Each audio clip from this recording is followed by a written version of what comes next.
आम्ही सारे खवय्ये हा लोकप्रिय कुकरी शो 2 वर्षाच्या ब्रेकनंतर पुन्हा एकदा प्रेक्षकांच्या भेटीला येणार आहे. हा कार्यक्रम सुरुवातीला दुपारच्या वेळेत प्रसारित होत असल्यामुळे तो गृहिणींमध्ये खूप लोकप्रिय झाला होता. या शोची सुरुवात 2007 साली झाली होती. त्यावेळी प्रशांत दामले, राणी गुणाजी आणि संकर्षण कऱ्हाडे यांच्यासारख्या प्रसिद्ध कलाकारांनी सूत्रसंचालन केले होते. एप्रिल 2023 मध्ये या कार्यक्रमाने प्रेक्षकांचा निरोप घेतला होता. आता जवळपास 2 वर्षांनंतर हा कार्यक्रम पुन्हा नव्या रूपात आणि नव्या उत्साहात प्रेक्षकांसाठी सादर केला जाणार आहे.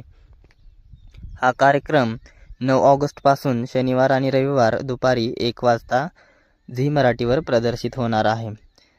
आता जोडीने वाढणार खमंग जेवणाची गोडी, सोबतीला असेल धमाल आणि कमाल लव्ह स्टोरी, अशी या शोची टॅगलाईन आहे. तर तुम्ही हा शो नक्की पाहणार ना, ते कमेंटमध्ये नक्की करा आणि आपल्या